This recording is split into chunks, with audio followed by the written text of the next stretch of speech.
जय हिंद। अर्चना competitive classes में आप लोग का स्वागत है। अभी हम लोग विश्व भूगोल का अध्याय 2 ब्रह्मांड के बारे में पढ़ेंगे। अब इसमें पढ़ेंगे ब्रह्मांड की परिभाषा, उसके बाद ब्रह्मांड के बारे में जो मुख्य विचार हैं, ठीक है, जिसे विचारधाराओं को क्या बोला जाता है, अवधारणा भी कहा जाता है, उसे इंग्लिश में कंसेप्ट बोलते हैं। तो अवधारणाओं को देखेंगे। इसके बाद से प्रमुख जो सिद्धांत हैं उसके बारे में पढ़ेंगे और आकाश गंगाओं के बारे में। तो चलिए शुरू करते हैं ब्रह्मांड की परिभाषा से। ब्रह्मांड की परिभाषा क्या है? तो बोला जाता है कि छोटे से छोटे कणों से लेकर के विशालकाय आकाश गंगाओं के सम्मिलित स्वरूप को ब्रह्मांड कहते हैं। छोटे से छोटे कणों से लेकर के विशालकाय आकाश गंगा के सम्मिलित स्वरूप को ब्रह्मांड कहते हैं। आकाश गंगा क्या है? आकाश गंगा तारों के समूह को कहा जाता है, तारों के समूह को। तो समझ में आ गया आप लोग को आकाश गंगा। अब इसके बाद से प्रमुख विचारधाराओं की बात करेंगे, जिसे अवधारणाएं भी कहा जाता है और कंसेप्ट, ठीक है। तो पहला जो विचारधारा था क्लॉडियस टालमी महोदय ने दिया था, जो कि मिस्र और यूनानी परंपरा के खगोलशास्त्री थे, और 140 ईस्वी में इन्होंने दिया था। और इन्होंने ब्रह्मांड का विधिवत अध्ययन किया और अध्ययन करने के बाद बताया कि ब्रह्मांड के केंद्र में पृथ्वी है। क्या बताए? ब्रह्मांड के केंद्र में पृथ्वी है, और पृथ्वी के चारों तरफ जितने भी पृथ्वी के चारों तरफ सूर्य और अन्य जो ग्रह हैं ये परिक्रमा करते हैं, ठीक है। और इसी कारण से इनके जो विचारधारा था, जो अवधारणा थी, इसे भू केंद्रित अवधारणा कहा गया। यानी जो पृथ्वी है ब्रह्मांड के केंद्र में है, ठीक है। इसको मैंने यहाँ पे नोट भी किया है, क्लॉडियस टालमी 140 से भू केंद्रीय अवधारणा, ठीक है। देखिए यहाँ पे मैंने बना है, ये ब्रह्मांड है, इसके केंद्र में कौन सा है? पृथ्वी।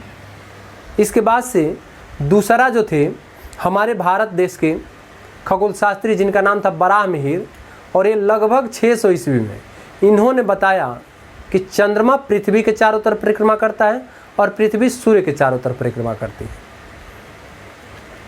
इसके बाद फिर आपके निकोलस कापरनिकस नामक खगोलशास्त्री आए और उन्होंने अपना विचार दिया, और उन्होंने अपना जो विचार दिया था क्लॉडियस टालमी से लगभग 1400 सालों बाद, यानी 1543 ईस्वी में उन्होंने अपना विचार दिया। और जो पहले से क्लॉडियस टालमी द्वारा जो बताया गया था कि ब्रह्मांड के केंद्र में पृथ्वी है, इस पूरी अवधारणा को, विचार को उन्होंने बदल दिया। बोला कि ब्रह्मांड के केंद्र में पृथ्वी नहीं है बल्कि सूर्य है। उन्होंने क्या बोला? पृथ्वी नहीं बल्कि सूर्य है, ठीक है। और उनकी इस विचारधारा को इन्होंने किस में लिखा? उन्होंने एक अपने पुस्तक लिखी थी जिसका नाम था कमेंट्री ओलस, और उसी में इन्होंने लिखा था, जिसके कारण उनके विचारधारा को सूर्य केंद्रित विचारधारा कहा गया, ठीक है। और उनकी विचारधारा माना जाता है कि सौर परिवार तक ही सीमित था, ठीक है। और उन्होंने बोला कि सूर्य के चारों तरफ जितने भी ग्रह हैं ये परिक्रमा करते हैं, ठीक है। यानी पृथ्वी अपने अक्ष पर, ये भी बताए थे कि पृथ्वी अपने अक्ष पर घूर्णन करती है दैनिक गति के रूप में, और वार्षिक गति के रूप में सूर्य के चारों तरफ परिक्रमा करती है। अब इन्हीं सब कारणों से इन्हें क्या बोला गया? आधुनिक खगोलशास्त्र का जनक। आधुनिक खगोलशास्त्र का जनक किसे बोला गया? निकोलस कापरनिकस को। ये कहाँ के रहने वाले थे? पोलैंड के। यहाँ पे मैं नोट भी कर दिया हूँ, ठीक है। निकोलस कापरनिकस, जिन्हें आधुनिक खगोलशास्त्र का जनक कहा जाता है, 1543 ईस्वी में उन्होंने दिया था विचार सूर्य केंद्रित अवधारणा, जिसे हेलियोसेंट्रिक कंसेप्ट कहा जाता है। यहाँ देखिए ये ब्रह्मांड है, इसके बीच में सूर्य है, इन्होंने बताया था, ठीक है। इसके बाद जो अगले खगोलशास्त्री थे वो ब्रिटेन के रहने वाले थे, जिनका नाम था विलियम हर्शेल।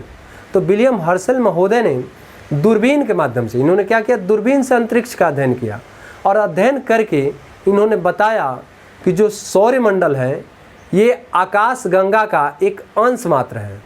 क्या बोले? एक अंश मात्र है, ठीक है। इसके बाद फिर आपका अमेरिका के खगोलशास्त्री, जिनका नाम था एडमिन पी हब्बल, यानी एडमिन पावेल हब्बल, और इन्होंने 1925 ईस्वी में अपना विचार रखा, और इन्होंने क्या किया कि ब्रह्मांड जो दिख रहा है, बोले कि जो ब्रह्मांड दिख रहा है उसके व्यास को बताए। यहाँ पे मैंने नोट किया देखिए एडियन पे ऑल। दिखने वाले ब्रह्मांड का व्यास 250 करोड़ प्रकाश वर्ष इन्होंने बताया कि ये ब्रह्मांड है और इसका व्यास जो है ये कितना है 250 करोड़ प्रकाश वर्ष, ठीक है। और इन्होंने ये भी बताया कि हमारी आकाश गंगा की भांति लाखों आकाश गंगाएं ब्रह्मांड में है, अरबों आकाश गंगाएं ब्रह्मांड में है, ठीक है। तो इस तरह से जो प्रकाश वर्ष है 250 करोड़ प्रकाश वर्ष किसका मात्रक हो गया? दूरी का। ये दूरी बता रहा है ना, ब्रह्मांड का व्यास यानी दूरी का। ये भी आता है कि प्रकाश वर्ष किसका मात्रक है? समय का, दूरी का, तो किसका होगा? दूरी का, ठीक है। और अंतरिक्ष में जैसे ज़्यादा दूरी अगर नापना हो तो उस समय प्रकाश वर्ष का यूज़ किया जाता है। और एक प्रकाश वर्ष बराबर कितना होता है? एक प्रकाश वर्ष बराबर 9.46 इंटू 10⁻12 किलोमीटर, ठीक है। और इससे भी बड़ा दूरी मापने का जो मात्रक है जिसे पारसेक कहा जाता है, क्या बोला जाता है? पारसेक। पारसेक क्या होता है? एक पारसेक में 3.26 प्रकाश वर्ष होता है, 3.26 प्रकाश वर्ष। तो हम लोगों ने ये विचारधारा देखा और इसमें प्रकाश वर्ष को भी समझा, पारसेक को भी समझा। इसके बाद एक और गणितज्ञ और खगोलशास्त्री दोनों थे जो जर्मनी के रहने वाले थे, जिनका नाम था जोहानेस कैपलर। और इन्होंने क्या किया था कि ग्रहों से संबंधित नियम का प्रतिपादन किया था, जो कि न्यूटन को उससे बहुत ज़्यादा सहायता मिल गया और उन्होंने गुरुत्वाकर्षण के सिद्धांत को दिया, ठीक है। तो ये रहा प्रमुख विचारधाराएं, ठीक है। अब इसके बाद से प्रमुख सिद्धांत। तो 3 प्रकार के प्रमुख सिद्धांत हैं, जिसमें सबसे पहला बिग बैंग थ्योरी, जिसे महाविस्फोटक सिद्धांत कहा जाता है, ठीक है। इन्हें विस्तारित ब्रह्मांड परिकल्पना भी कहा जाता है। और इसे किसने प्रतिपादित किया था? जॉर्ज लमेंतेयर। और इसे प्रसिद्धि सिद्धांत को किसने दिया या विख्यात किसने किया? वो थे रॉबर्ट वेगनर। देखिए यहाँ मैंने लिखा है महाविस्फोटक सिद्धांत, बिग बैंग थ्योरी, जॉर्ज लमेंतेयर, ठीक है। तो ब्रह्मांड के बारे में जो प्रमुख सिद्धांत थे ब्रह्मांड की उत्पत्ति के बारे में, तो सबसे पहला महाविस्फोटक सिद्धांत, दूसरा साम्यावस्था सिद्धांत थॉमस गोल्ड एवं हरमन बार्डी, तीसरा दोलन सिद्धांत डॉक्टर एलन संडेजा। अगर कोई सी भी सिद्धांत के प्रतिपादक पूछ देता है इन तीनों में से तो आप लोग तुरंत बता देंगे, ठीक है। कई बार प्रतिपादक भी पूछ देता है। अब इसके बाद से एक एक को हम लोग समझेंगे। बिग बैंग थ्योरी क्या है, ठीक है। तो बिग बैंग जो थ्योरी है जिसे जॉर्ज लमेंतेयर ने दिया था, उन्होंने बताया कि 15 अरब वर्ष पूर्व ब्रह्मांड क्या था? एक गेंद की तरह से था या एक बिंदु की तरह से था, ठीक है। एक बिंदु की तरह से था। इस पर मैं आप लोगों को दिखा देता हूँ कैसा था, ठीक है। तो बिंदु की तरह था और उसमें जिन पदार्थों से ब्रह्मांड बना था, अब जिन पदार्थों से ब्रह्मांड बना था वो उस बिंदु में ही समाये हुए थे। मान लीजिए कि बिंदु के रूप में था या एक गोले के रूप में था, यहीं पर पूरे पदार्थ जो इससे ब्रह्मांड का निर्माण हुआ था एकत्रित थे, ठीक है। और इतना संघनित थे जिसके कारण इसका आयतन तो बहुत कम था, लेकिन इसका टेम्परेचर और घनत्व ये दोनों अनंत था, जिसका कोई अंत नहीं था। और इसी कारण से महाविस्फोट हुआ। अब महाविस्फोट हुआ तो क्या हुआ? इसके अंदर जितने भी पदार्थ थे ये क्या हो गए? बिखर गए चारों तरफ, ठीक है, बिखर गए।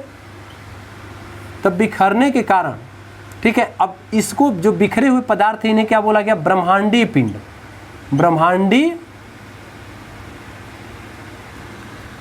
पिंड, ठीक है। और इसके बाद से इसको ब्रह्मांडीय पिंड बोला गया। इस पे सामान्य पदार्थ का जमाव हुआ, ठीक है। अब सामान्य पदार्थ जब जमे यानी धूल और कण, तो इसका आकार थोड़ा बड़ा हो गया ना, आकार बड़ा, तो इसको क्या बोला गया? आकाश गंगा, ठीक है। और ये प्रक्रियाएं चलती रही। फिर आकाश गंगाओं में भी विस्फोट हुआ। अब विस्फोट होने के कारण ये भी चारों तरफ फैल गई, ऐसे करके, क्लियर है। तो इस तरह से ये जो पिंड जो फैले चारों तरफ से और इस पर भी सामान्य पदार्थों का जमा हुआ, इसका स्वरूप थोड़ा बड़ा हुआ, तो इसे क्या बोला गया? इसे तारे। और तारों में भी यही प्रक्रियाएं चलती रही, जिसके कारण ग्रह और उपग्रहों का निर्माण हुआ। तो ये आप लोग को समझ में आ गया कि बिग बैंग की परिघटना क्या थी। ठीक है, अब इसका विस्तार हुआ तो देखिए यहाँ पर जब था तो न समय का पता था न दूरी का। जैसे ही इसमें विस्फोट हुआ तो दूरी और समय सबका पता चल गया। ठीक है, और ब्रह्मांड का विस्तार हुआ और पूरा ब्रह्मांड चारों तरफ फैल गया। तो इसको एडमिन पी हबल ने सिद्ध किया और बताया 1920 ईस्वी में कि इन आकाशगंगाओं के बीच की दूरी बढ़ रही है। इन आकाशगंगाओं के बीच की दूरी बढ़ रही है। ठीक है, इसके बाद से ये तो हो गया आपका बिग बैंग थ्योरी कि कैसे विस्फोट हुआ ये बताएं। इसके बाद से एक प्रयोगशाला थी जिसका नाम था CERN, CERN, CERN, जिसकी स्थापना 1954 में हुई थी। कहाँ पर? जनेवा में। जनेवा एक जगह है जो कि फ्रांस और स्विट्जरलैंड के सीमा पर अवस्थित है। ठीक है, और CERN ने एक महाप्रयोग किया। अब महाप्रयोग करके ये जानना चाह रहे थे कि जो बिग बैंग की घटना हुई है इसकी वास्तविकता को लोग जानना चाहते थे। ठीक है, कि इसमें जो मूलभूत कण है कैसे ये बना था, इसके कण का पता चल जाए। ठीक है, तो ये जो LHC नामक महाप्रयोग किए, large hadron collide, large hadron collider नामक महाप्रयोग किया गया। अब इसमें जनेवा में 1000 वैज्ञानिक उपस्थित हुए लगभग, और उपस्थित होने के बाद इन लोगों ने क्या किया कि प्रकाश को, ठीक है, प्रोटॉन की गति, प्रोटॉन को प्रकाश की गति या प्रकाश को प्रोटॉन से टकराया गया, और टकरा करके ये लोग देखना चाहते थे, ठीक है, कि जो अभी तक ब्रह्मांड के बारे में जानकारी नहीं मिल रही थी कि ब्रह्मांड का जो निर्माण में मूलभूत इकाई है, मूलभूत कण है, वो कौन सा है। ठीक है, यानी हिग्स बोसान कण, जो हिग्स बोसान कण है, ठीक है, जो कि अभी तक अनसुलझी हुई थी, माने कोई नहीं समझ पा रहा था। कोई इसे बोला था डार्क मैटर, कोई डार्क एनर्जी, यानी बोलते थे एक अंधेरी ऊर्जा, अंधेरी शक्ति, उसके बाद वन मोर डायमेंशन, एक आयाम। ठीक है, और उसके बाद गॉड पार्टिकल, जिसे भगवान कण कहा गया, इसी का को ये लोग जानना चाह रहे थे। ठीक है, तो इस महाप्रयोग के बाद एक कण जो 2010 में, यह महाप्रयोग कब चालू हुआ था? 2010 में। कब तक चला? 2012 तक। तो एक कण इनको प्राप्त हुआ जो हिग्स बोसान से मिलता जुलता कण था, और जिसे इन्होंने क्या बताया? उप परमाणविक कण, उप परमाणविक कण। ठीक है, तो उप परमाणविक कण का खोज हुआ। उसके बाद 2013 में CERN ने यह प्रयोग बंद कर दिया, फिर 15 में शुरू किया। अब जो CERN है ये 1954 में तो निर्माण हुआ ही था। इसे कण भौतिकी प्रयोगशाला बोला जाता है।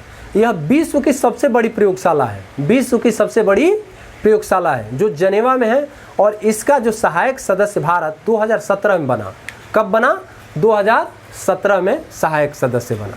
ठीक है, तो इस जो क्या बोलते हैं आपका हिग्स बोसान कण, जिसे गॉड पार्टिकल, हिग्स बोसान कण जिसे गॉड पार्टिकल किसने कहा था?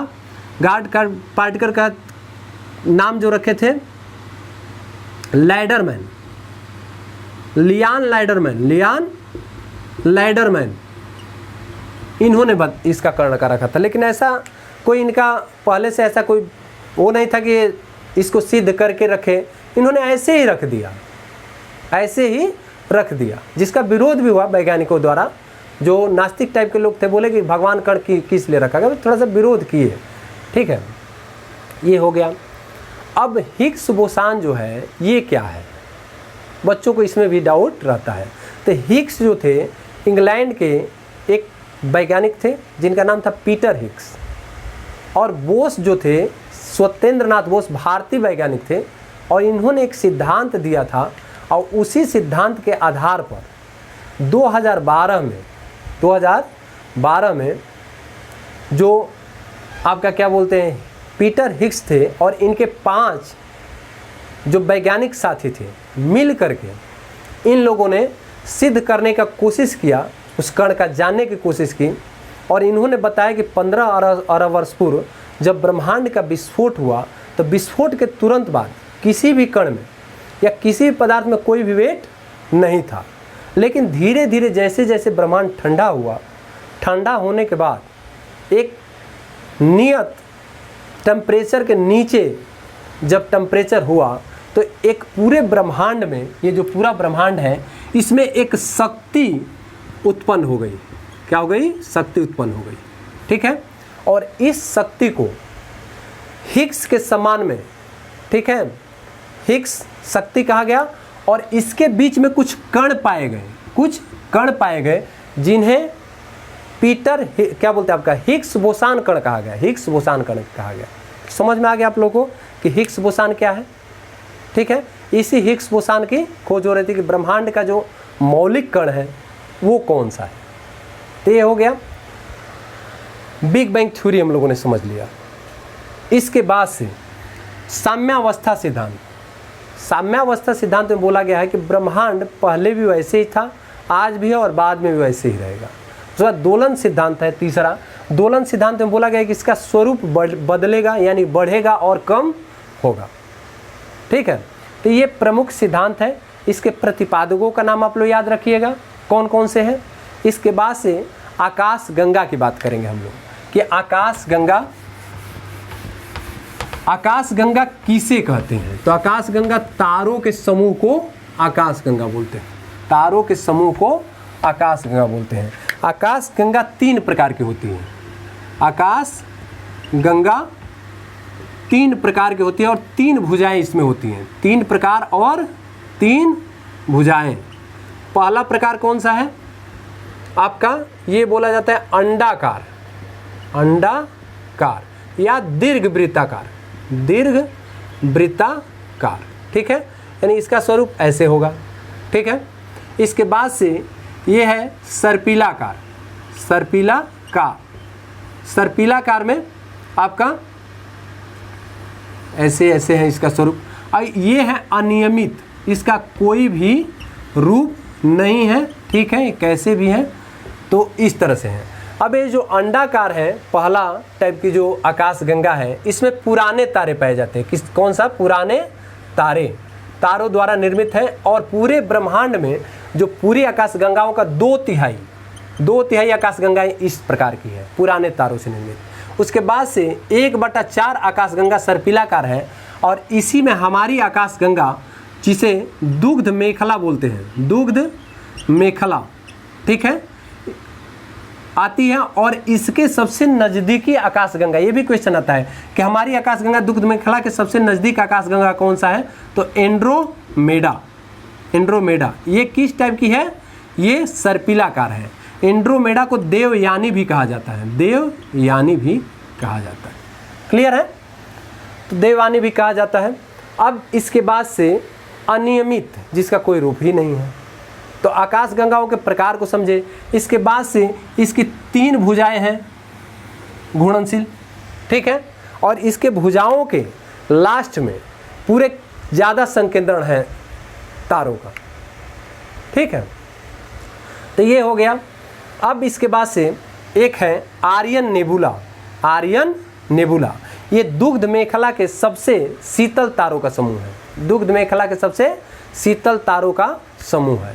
इसके बाद से प्रॉक्सिमा सेंचुरी है, जो सूर्य का निकटतम तारा है, जो सूर्य से 4.25 प्रकाश वर्ष दूर है। तो क्लियर है? हम लोगों ने क्या क्या देख लिया, पढ़ लिया जो पढ़ना था। कि सबसे पहले हम लोगों ने पढ़ा ब्रह्मांड की परिभाषा। उसके बाद से ब्रह्मांड के बारे में विचारधारा, जिसमें क्लॉडियस टालमी पहला विचारधारा दिए थे। उसके बाद निकोलस कोपर्निकस और भी जो दिए थे लोग। ठीक है। इसके बाद से फिर आपके सिद्धांत, प्रमुख सिद्धांतों के बारे में बात किए। महाविस्फोटक सिद्धांत, साम्यावस्था और दोलन सिद्धांत। इसके बाद से फिर आकाश गंगाओं के बारे में। तो मुझे आशा है कि आप लोग को अच्छा समझ में आ गया होगा। धन्यवाद।